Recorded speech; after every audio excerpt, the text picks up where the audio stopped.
আনসারী বাড়ি গেলেন। বাড়ি যাওয়ার পর বিবি ডাকতে বলে, বিবি রে, স্বামী রে, আপনি আজকে রাসূল কি ওয়াজ করছে একটু বলেন। আমি রুহুল আমিন সিদ্দিকী কি ওয়াজ করি আজকে যদি আপনার বিবি জিগায় বাড়ি যে বলতে পারবেন না। কিন্তু নবীর সাহাবী ডাকতে বলে, বিবি আমার নবীজি ওয়াজ করছে রে, যদি কোনো ব্যক্তি 5 ওয়াক্ত সালাত 5 ওয়াক্ত নামাজ সময় মতো ওক্তেও মতো আদায় করতে পারে, আল্লাহ নবী তার হাত ধরে জান্নাতে নিয়ে যাবে। জোরে জোরে বলো মারহাবা। রাসূলুল্লাহ কথা দিছে। রাসূলুল্লাহ নামাজের প্রতি, নবী নামাজকে কত ভালোবাসতেন, খুব খেয়াল বাবা। রাসূল যিনি আমার আপনার পারের কান্ডারি, আমার আপনার দরদি বান্ধব, সেই নবী নামাজের প্রতি কত গুরুত্ব ছিল। নামাজের জন্য আমার নবীজি অনেক কষ্ট করেছে। নামাজের জন্য তালিম দিতে যায় রাসূল অনেক অনেক কষ্ট করেছে জীবনে। আমার নবীর সাহাবী বলার পর আব্দুল্লাহ আনসারী বিবি ডাকতে বলে, স্বামী ও আমার স্বামী, আপনার কাছে একটু অনুরোধ করব। জীবনে ভালো খাইতে চাই না, পড়তে চাই না, জীবনে আপনার কাছে কিছু চাওয়ার নাই, আপনার কাছে মাত্র একটা দাবি, আপনি আমার একটু সুযোগ করে দিবেন, আমিও যেন 5 ওয়াক্ত নামাজ জামাতের সঙ্গে আদায় করতে পারি। জোরে বলেন মারহাবা। রাসূলুল্লাহর পিছে প্রতিদিন আনসারী নামাজ পড়তে যায়, যেমন আপনাদের মুসল্লিগণ ইমামের পিছে নামাজ আদায় করে, কিন্তু ইমাম কে কে এলাকায় নামাজ আদায় করে সব কিন্তু ইমাম সাহেব জানে। নিয়মিত মুসল্লি যদি এক বেলা না আসে, ইমাম সাহেব জিগায়, অমুক মুসল্লি কই আসে না কেন? ঠিক কিনা? দিকে ভাই অমুক গেছে কই, কুটুম বাড়ি গেছে নাকি না মেহমান বাড়ি গেছে? কিন্তু ইমাম সাহেবের রাডারে কিন্তু মুসল্লিগুলো থাকে, ঠিক কিনা? পাঞ্জেগানা যিনি নামাজ পড়ান, ওনার পিছিয়ে আপনি 2 দিন পড়বেন না, দেখবেন উনি আরেকজনকে জিগেবে, ভাই 2 জন অমুক মুসল্লিরা দেখতেছি না, ঘটনা কি? অমুক ভাইরা দেখতেছি না, জিগেবে। আমার নবীজি জিগায় সাহাবীরা, রে আমি আজ কদিন লক্ষ্য করি আব্দুল্লাহ আনসারী নামাজ শেষ করে দৌড়তে চলে যায়, কারণটা কি? নামাজ শেষ করে আর তারে পাই না। সাহাবীরা বলে, হুজুর হয়তো দুনিয়ার কোনো ঝামেলার মধ্যে আছে, দুনিয়ার কোনো ঝামেলার মধ্যে আছে। আমার নবী কয় না, আমি নিজেই যাব। নবীজি রওনা হয়ে গেলেন। যা সালাম দা, আসসালামু আলাইকুম ইয়া আহলাল বাইত, আসসালামু আলাইকুম ইয়া আহলাল বাইত, আসসালামু আলাইকুম ইয়া আহলাল বাইত। একবার নয়, দুবার নয়, 3 বার নবীজি সালাম দিলেন। 3 বারের একবারও সালামের জবাব আসলেন না। আল্লাহর নবীজি কষ্ট পায়া ফিরে চলে আসলেন। পিছন থেকে সালামের জবাব দেয়, ওয়ালাইকুম আসসালাম ইয়া রাসূলুল্লাহ, ওয়ালাইকুম আসসালাম ইয়া হাবিবাল্লাহ, ওয়ালাইকুম আসসালাম ইয়া রাহমাতাল লিল আলামিন।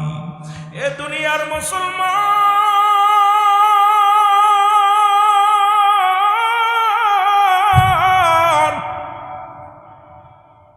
আল্লাহর নবী ডাক দিয়ে বলে, আনসারী রে,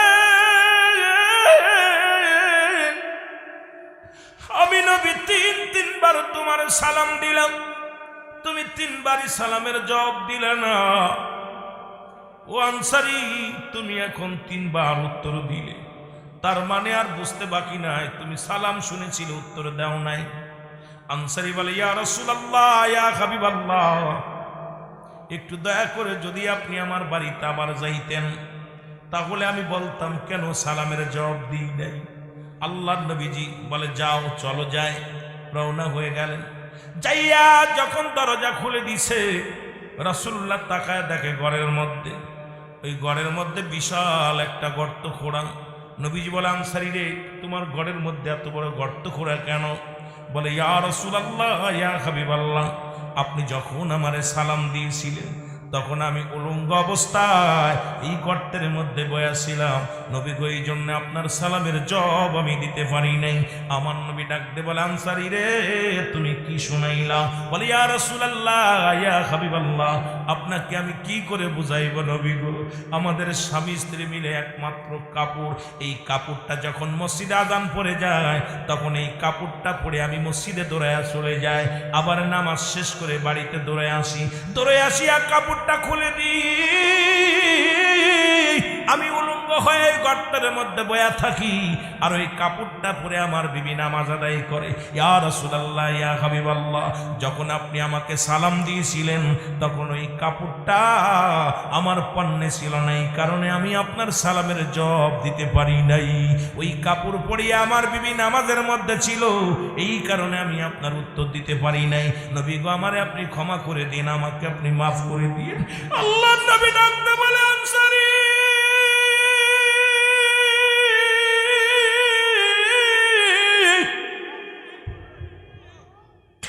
আনসারীরা, আমি নবী কথা দিলাম রে, আমি নবী কথা দিলাম রে, ইয়াউমাল কিয়ামতের ময়দানে রে আনসারী, আমি তোমাদের স্বামী স্ত্রী দুজনকেই নিয়ে জান্নাতে প্রবেশ করব। আমি আজকে আপনাদেরকে বলে যাই, আল্লাহ ও মুসলমান শোনো, এই বলশিদি জমিনের মধ্যে মুসলমান এমন কোন গরিব মানুষ নাই, চাঁদপুরের জমিনে এমন কোন গরিব নাই, যে ব্যক্তি সারাজদির জমিনে কোনো গরিব মানুষ নাই যার একটা কাপড় আছে, দুইটা কাপড় নাই। প্রত্যেকের যে ভিক্ষা করে খায়, যে মানুষের বাড়ি বাড়ি কাজ করে খায়, তারও দুই চারটা কাপড় আছে। এরপরও যদি নামাজ না পড়ে আল্লাহর দরবারে কি জবাব দিবে আমার বুঝি আসে না। রব্বে কারিমের কাছে জবাব দেওয়া সম্ভব নয়, জোরে জোরে চিল্লায় বলা যাবে না, ঠিক কিনা? রসুলের গরিব সাহাবী এক কাপড়ে স্বামী স্ত্রী দুজন নামাজ পড়ছে। বাংলাদেশে এমন কোন গরিব নাই যে একটা কাপড় আছে। তাহলে রব্বে কারিমের কাছে কেমনে আপনি সারা পার চিন্তা করেন? ওই কবর কিন্তু বারবার ডাকতেছে, দিনে 70 বার ডাকতেছে, আয় আমার ভিতরে, আমার ভিতরে, মানুষের নিকটতম। এ আমার ভাইরা, আমার বন্ধুরা, আমার গভীর মনোযোগ, আমার ভাইরা, আমার বন্ধুরা, আমার এই রসুল পাক সাল্লাল্লাহু আলাইহি সাল্লাম যখন মিরাজের রজনীতে মিরাজে গেলেন রব্বে কারিমের সঙ্গে দিদারের জন্য, ও যুবক শুনে নাও, যখন যাইয়া সপ্তম আসমান বলে একটা আসমান পার হলেন, প্রথম আসমানে যাইয়া দেখা হলো মুসলমান আদম আলাইহিস সালামের সঙ্গে। এই রকম যখন মুসলমান একটু গভীর মনোযোগ, যেহেতু মিরাজের রজনী গতকাল গেছে, সবে বরাত সামনে, সব মিলে কবরবাসীদের স্মরণে বাস্তবতা নিয়ে কিছু কথা বলবো। যদি রব্বুল আলামিন দয়া করে একটু খেয়াল করবেন, নবীজি দেখতে পাইলেন এক পাশে ছোট ছোট গুঁড়ো গুঁড়ো পিপিলিকার মতো অসংখ্য পিপিলিকা বসে আছে, আর বাম পাশে কিছু পিপিলিকা। নবীজি বলেন, জিবরিল এর কারণ কি? এই পাশেও দেখি পিপিলিকা, ও পাশেও দেখি পিপিলিকা, এই ডান পাশেও পিপিলিকা, বাম পাশেও পিপিলিকা, কিন্তু বাম পাশের পিপিলিকা গুলো খুব একটু বড় দেখা যায়, ডান পাশের পিপিলিকা গুলো একটু ছোট দেখা যায়। জিবরিলের কারণটা কি? বলে, ইয়া রাসূলুল্লাহ, ইয়া হাবিবাল্লাহ, এই ডান পাশের যে পিপিলিকা গুলো দেখেন, এইগুলো হলো একটা মহান আত্মা, এগুলো হলো জান্নাতি আত্মা। এই জান্নাতি আত্মাগুলো জান্নাতের ঘ্রাণ নিতেছে, জান্নাতের জন্য ছুটতেছে তারা পাগল হইয়া। বাম পাশের যেগুলো প্রাণী দেখলেন পিপিলিকার মতো, এগুলো হলো জাহান্নামী আত্মাগুলো, এরা কাঁদতেছে, রব্বুল আলামিনের দরবারে ফরিয়াদ করে, আল্লাহ আমাদেরকে আবার একবার সুযোগ দাও, আর একবার সুযোগ দাও, দুনিয়ার মধ্যে যাব, আর একবার সুযোগ দাও ও রব্বুল আলামিন। আর একটা সুযোগের আশায় তারা কান্দে, তাদেরকে সিরে, তাদেরকে জাহান্নামের সমস্ত এই অগ্নিকাণ্ডের মধ্যে তাদের নিক্ষেপ করা হয়, তাদেরকে জাহান্নামে ছুঁড়ে মারা হয়। ও যুবক,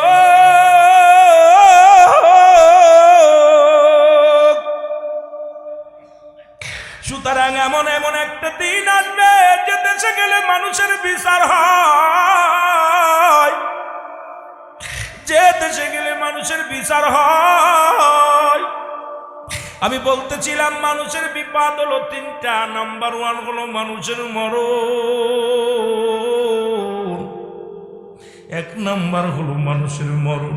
এই মরণের কথা বলতে যা মনে পড়ে গেল, আল্লামা মুফতি আমজাদ আলী সাহেব একটা কিতাব লিখলেন, কিতাবের নাম বারে শরিয়াত। এই কিতাবের মধ্যে উনি লিখলেন, বলো ও দুনিয়ার মানুষ শোনো, মানুষ যখন সাধারণ মৃত্যুবরণ করে 70টা তাজা উটের গায়ের চামড়া জবাই না করিয়া উল্টো দিকে টান দিয়া লবণার মরিচ লাগা দিলে যতটুকু যন্ত্রণা হয়,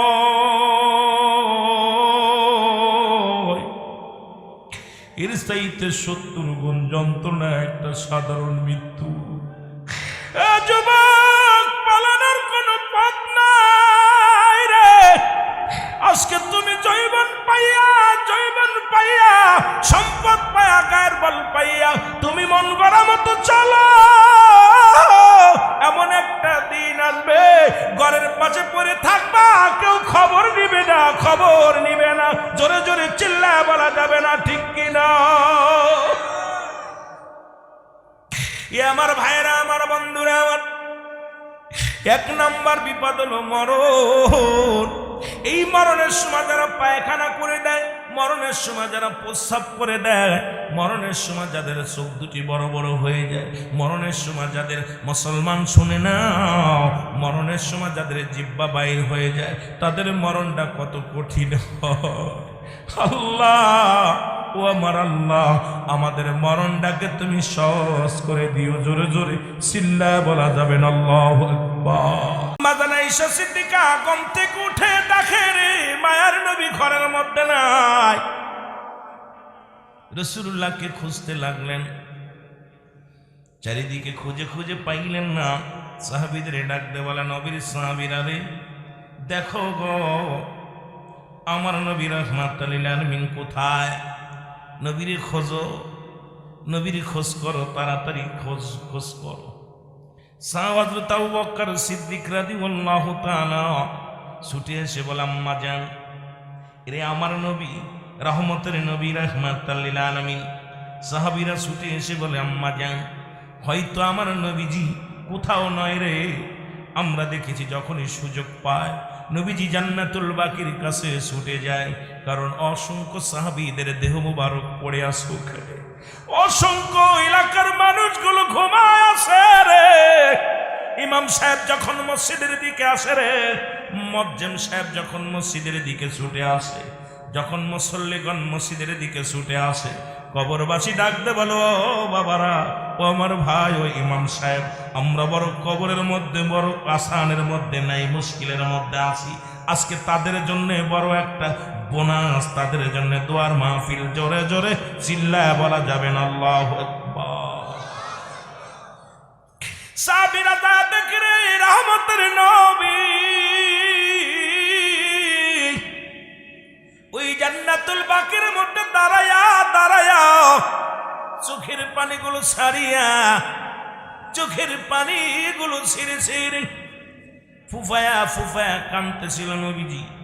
অনেকক্ষণ মুসলমান দীর্ঘ মোনাজাত শেষ করলেন নবীজি, কাঁদে বলে, রব্বুল আলামিন, আমার অসংখ্য সাহাবীরা এই রওজা পাকে ঘুমায় আছে, মাবুদ গো তাদের ক্ষমা করে দাও।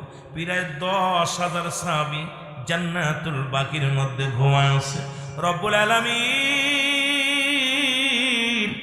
তুমি তাদের জান্নাতের উচ্চ মাকাম দান করো আল্লাহ, ওই জান্নাতবাসী করে দাও। নবীর চোখের পানিগুলো, দাড়ি মোবারক ভিজে ভিজে চোখের পানিগুলো টপ টপ করে হাতের মধ্যে পড়তেছিল। সাহাবীরা দাঁড়ায়া নবীর সঙ্গে ফরিয়াদ করতে লাগলেন। আমার নবীজি কাঁদতেছিলেন। মোনাজাত শেষ করিয়া, দোয়া শেষ করিয়া দেখে সাহাবীরা পাশে দাঁড়ায় আছে। আমার নবীজি বলে, তোমরা এখানে কেন?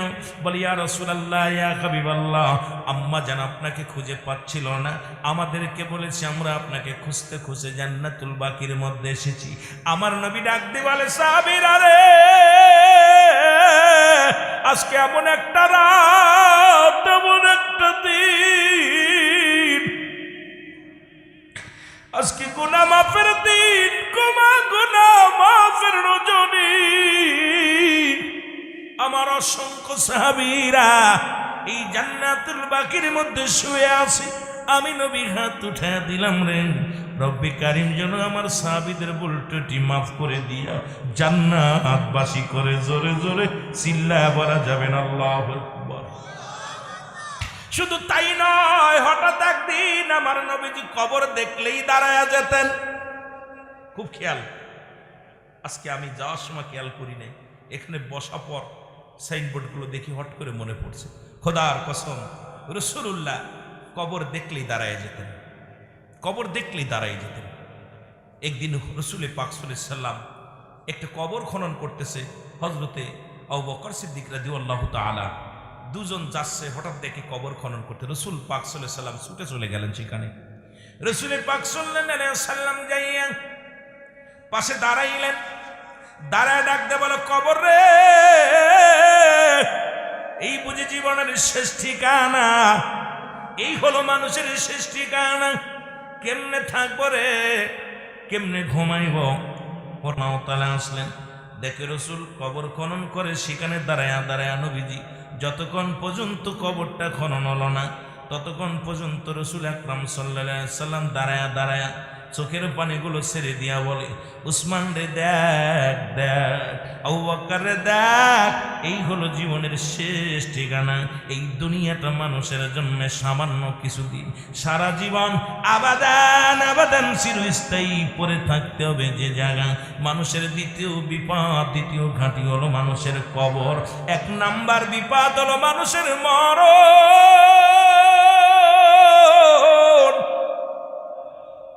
আর 2 নাম্বার বিপদ হলো মানুষের কবর। 3 নাম্বার বিপদ হলো কিয়ামতের ময়দান। উসমান গনি যেদিন ওদিন দেখেছিল আমার রাসূলকে কবরকে সামনে রেখে কান্না করতে, এরপরে হযরত উসমান গনি রাদিয়াল্লাহু তাআলা যতদিন দুনিয়ার মধ্যে ছিলেন যখনই কবর দেখতেন দাঁড়ায়া দাঁড়ায়া চোখের পানিগুলো ছেড়ে ছেড়ে বলতো, হে আমার আল্লাহ, এই কবর যদি প্রথম ঘাই দ্বিতীয় ঘাটি যদি মানুষের ধরা পড়ে যায়, এই মানুষগুলো পরের ঘাটিগুলো বড় কষ্ট হবে। রব্বে কারীম, আমার নবীর উম্মতের জন্য, আমাদের জন্য, সকলের জন্য ওই কবরের দ্বিতীয় ঘাটিটা সহজ করে দিও। জোরে জোরে চিল্লায় বল আল্লাহু আকবার। আমরা তো মানুষ, কবর দেখলে ভয়ই নাই। এখন কবরের উপরে বয়া বয়া সেলফি তোলে। যদি 2-1টা কবর যা পাকা করছে, খোদার কসম আমার নজরে অনেক পড়ছে, আপনাদের নজরে পড়েছে কি জানি না। রাস্তার পাশে কবর পাকা করে রাখছে, ওর পরে বয়া বয়া দেই মোবাইল টিপতেছে বয়া বয়া। 2-3 দিন ধমক দিছি। কিছুদিন আগে একটা মাহফিল করতে কিশোরগঞ্জে গেছি, যা দেখি আহা, সব ছেলেরা কবরের পর পা টানটানি করে দিয়া আসরের নামাজ পড়ে ইমাম সাহেব বাইর হলো, আমরাও আসরের নামাজ পড়লাম। নামাজ শেষ করার পর আমি ইমাম সাহেব আমার সহকারী করে বললাম একটু বসি, যায় দেখি সব 4-5 জন ছেলেরা কবরের উপরে বইয়া বইয়া আপনার মোবাইলে সব নেট চালাচ্ছে। আমি ইমামকে ডাকলাম, হুজুর এটা কি বসার জায়গা না কি? হুজুর এটা আমাদের আগে যে ইমাম সাহেব ছিল তার কবর। নাউজুবিল্লাহ বলেন না। আমাদের আগের ইমাম সাহেব এই মসজিদের ভিত্তি স্থাপন করেছিল। ইমাম সাহেব নিজে মাটি কাটছে, কষ্ট করেছে, কষ্ট করে মসজিদ মানে। আমি আগে গল্পটা শুনে নিলাম ভালো করে। আমি ভাইজান কি বলে, ভাইজান ওনার যে অবদান বলার কায়দা নেই। উনি নিজে মাটি কাটছে, গ্রামে গ্রামে ঘুরে এই মসজিদটা করছে। আজকে সুন্দর টাইলস করছে, প্রায় 5000 মানুষ মসজিদে ধরবে, এত সুন্দর মসজিদ করছে। আমি বলছি ওনাকে, উনি যাস ওসিয়াত করে গেছেন যে আমি মারা গেলে ওনার বাড়িটা ওই পাড়া, কিন্তু ওনার জমি জমা আছে সব আছে। উনি ওসিয়াত করে গেছিল যে উনি এন্তেকালের পরে যেন ওনার মসজিদের পাশে কবরটা দেওয়া হয়। সেই কবরটা দেওয়া হয়েছে, এই কবরটা আমাদের ইমাম সাহেবের কবর। তা আমি আশ্চর্য হয়ে গেলাম যে আপনি এখানে আরেকজন ইমাম সাহেব শুয়ে আছে। কয় হুজুর আমি কারে বলবো, এখন বললেই দোষ।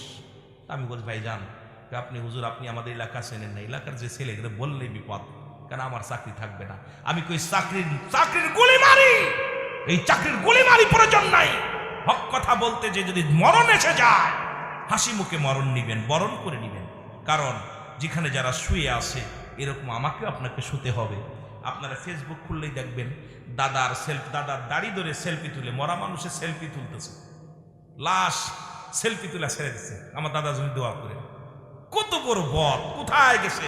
আজকে মানুষের ভিতরে ভয় বলতে কিচ্ছু নাই, ভয় ভীতি মানুষগুলোর ভিতরে কারণ নাই। এই সবচেয়ে বড় কষ্ট হলো। আল্লাহ রাব্বুল আলামিন আমাদেরকে হেদায়েত দান করুক, এই ভয় অন্তরের ভিতরে ঢোকার তৌফিক দান করুক। সকলে বলুন আমিন। মুহাব্বতের সঙ্গে দুরূদ শরীফ পড়ুন আল্লাহুম্মা।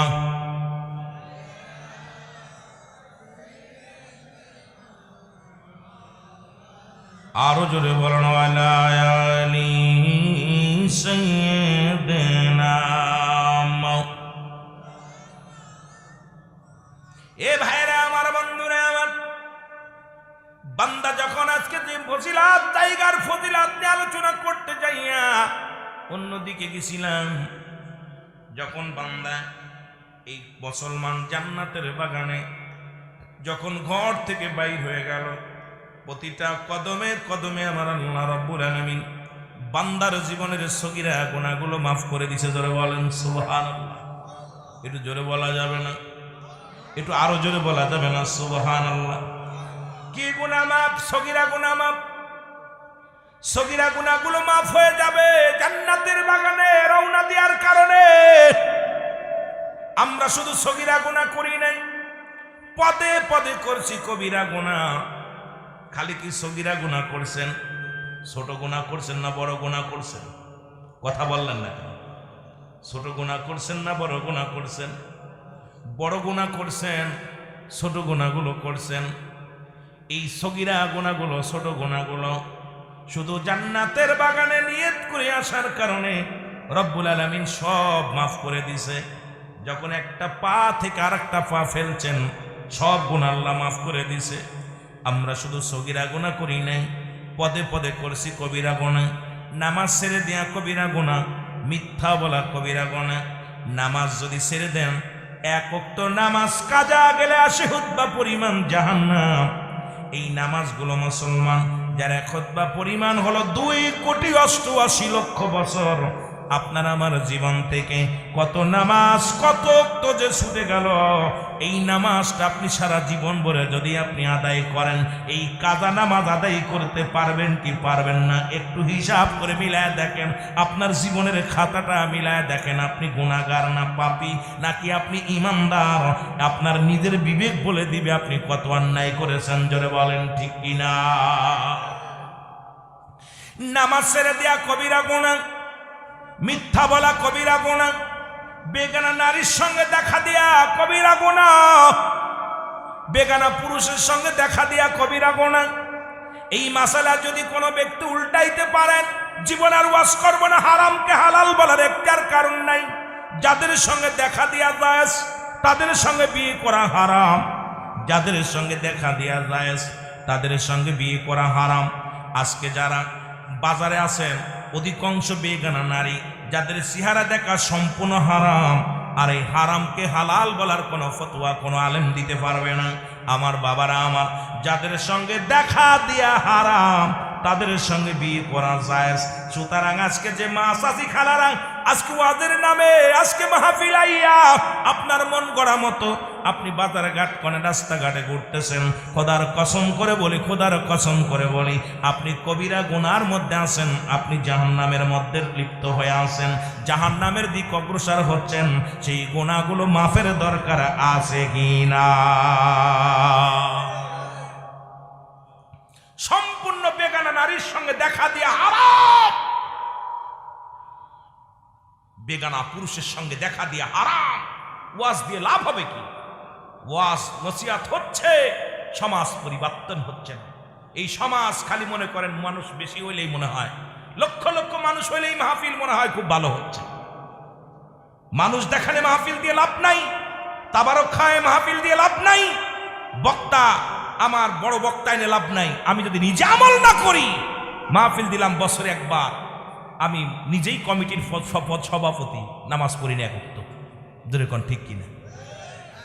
এটা কথা মনে পড়ে গেল, রাগ করেন না। আমার জীবনে একবার, তখন আমি ইমামতি করি, ইমামতি করি করার পর আমার জীবনে একটা ইতিহাস হঠাৎ করে মনে পড়ে গেল। তা আমি তখন ইমামতি করি বাগবাড়িয়া গ্রাম। কি গ্রাম? বাগবাড়িয়া জামে মসজিদে ইমামতি করি, জুম্মার নামাজটা আদায় করি। তা আসছি শবে বরাত, এই শবে বরাত পালন করে বারবার বলছে। তখন আমি ক্লাস 9 বা 8 ছাত্র মনে হয়, সম্ভাবনা। তো ছাত্র বয়সে ইমামতি করি, তো তখন দাড়ি মোজ ভালো মতো ওঠে নাই। তা আমার তখন হাদিয়া ছিল 300 টাকা দিত মাসে। কত? 300 টাকা দিত। সাইকেলে বাইসাইকেল চালায়া, জীবনে তো প্রতিজ্ঞা, অনেক মানুষ অনেক বড় কথা বলে। আরে মানুষ কষ্ট না হইলে মানুষ হইতে পারে না। মানুষ জীবনের কষ্ট, আমার জীবনে বলি নাই গল্পটা, আজকে গল্পটা বলি। তা জীবনে ওখানে আসছি, সবে হুজুর বা সবে বরাত আসতে হবে, আমাদের এখানে রুটি হালুয়া দেয়, মিলাদ হয়, আসতেই হবে। তা আমি আইছি, আসার পর দেখি হঠাৎ করে বাড়ির পাশে এক ছেলে, আর কি এই ছেলেটা জীবনে ওনারা মসজিদে দেখি নাই, জুম্মার নামাজও দেখি নাই। তো দেখি ঠান্ডা পানি দিয়ে অজু করতেছে। কি করতেছে? অজু করতেছে। আর আমি বাথরুম সেরে, আর 12টা বাজে, রাত কয়টা বাজে? আমি 12টা বাজে আমি চিন্তা করলাম তাহাজ্জুদের নামাজটা পড়ে, যেহেতু মুসল্লিরা 2-4 জন কোরআন শরীফ তেলাওয়াত করতেছে, নামাজ পড়তেছে, তা আমি হঠাৎ করে চিন্তা করলাম আমিও জরুরাত কাজ সেরে ওযু করে আমিও তাহাজ্জুদের নামাজটা পড়ে আমি একটু গোট দেবো, নাই কোরআন তেলাওয়াত করবো। তো দেখি ওর নাম হচ্ছে বিপুল, ছেলেটার নাম হলো বিপুল।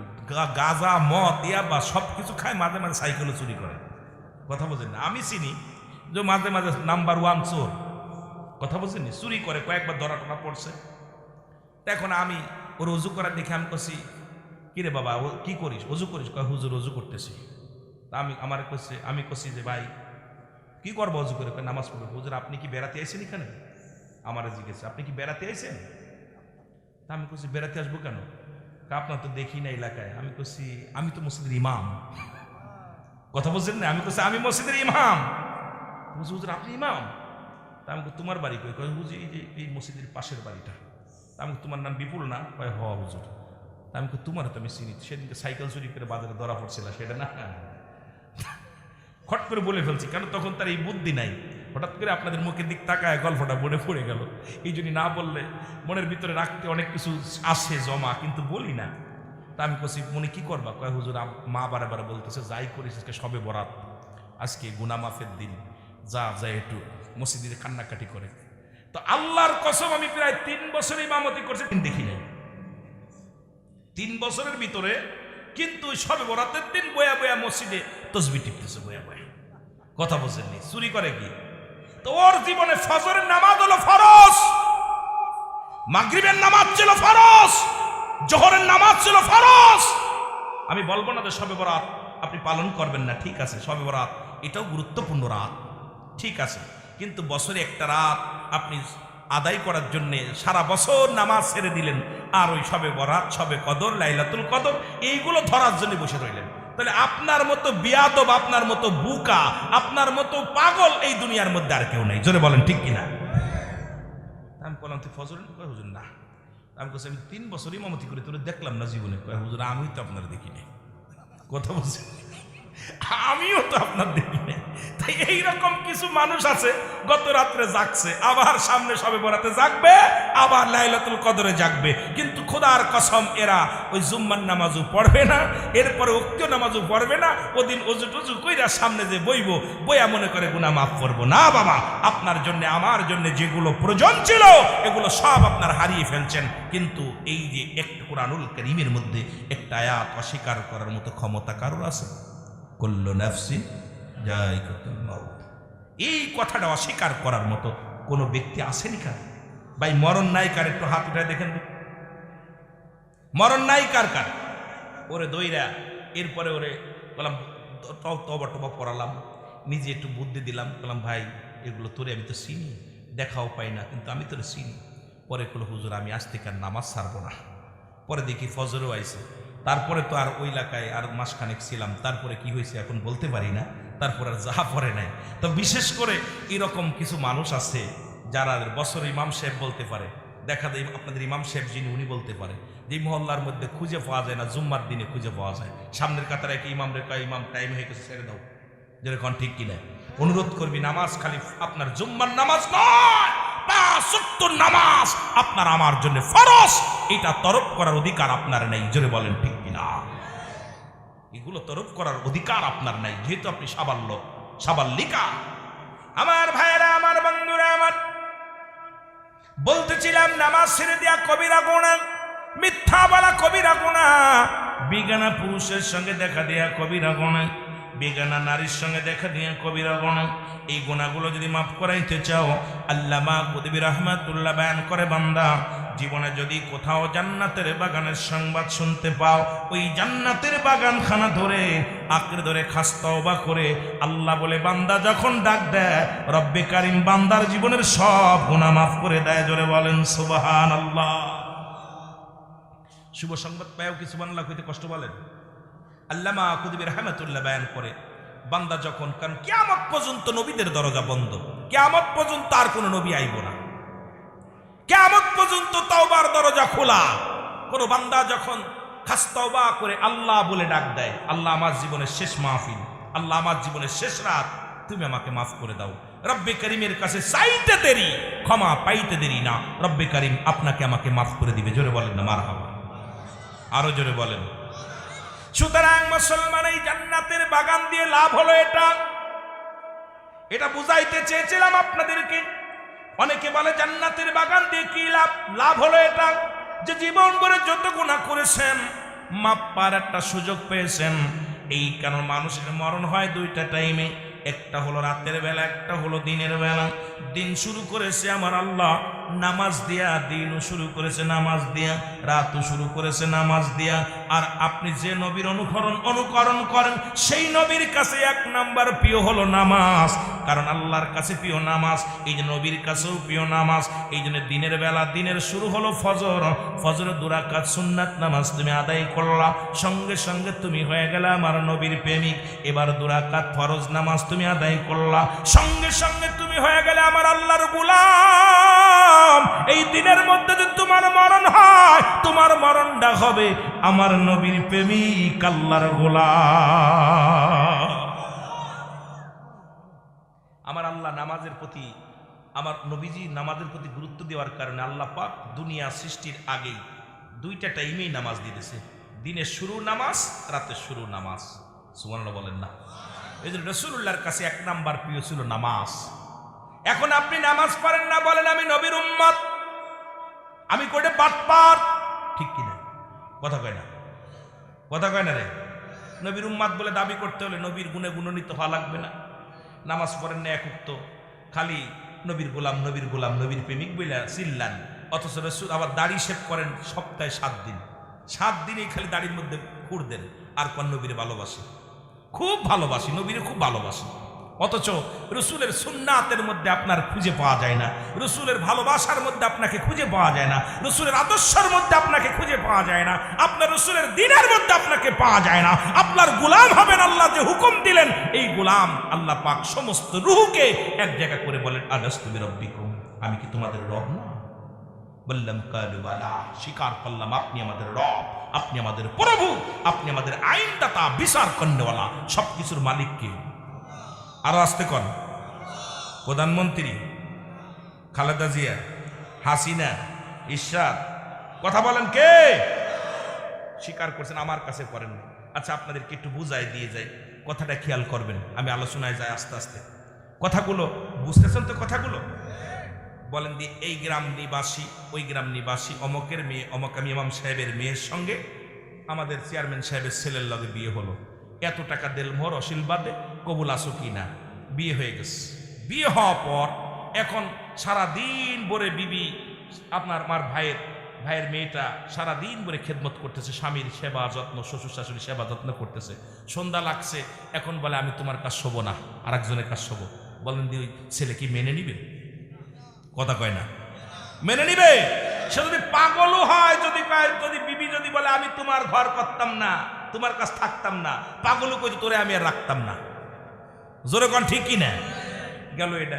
সারাদিন এখন কর্মচারী আপনারা যারা একটু ব্যবসা বাণিজ্য করেন, ক্ষেত খামার আছে, আপনারা যারা কিষেন নেন, এই কিষেন কামলা, এই কামলা যদি আপনি নিছেন কামলা কাজ করে আমার, এখন কি আপনি টাকা দিবেন তারে? কথা বলেন, আপনি নিছেন টাকা দিয়া কাজ করে আমার, দিবেন? ইমাম হলো আপনাদের মসজিদের ইমাম, নামাজ পড়াইবো আর এক মসজিদে, এই মসজিদের কমিটি ওনার টাকা দিব? কথা কয় না কেন? দিব। তা রব্বে কারিমের কাছে স্বীকার করে আসছেন যে আপনি আমাদের রব, আপনি আমাদের প্রভু, আপনি আমাদের মালিক।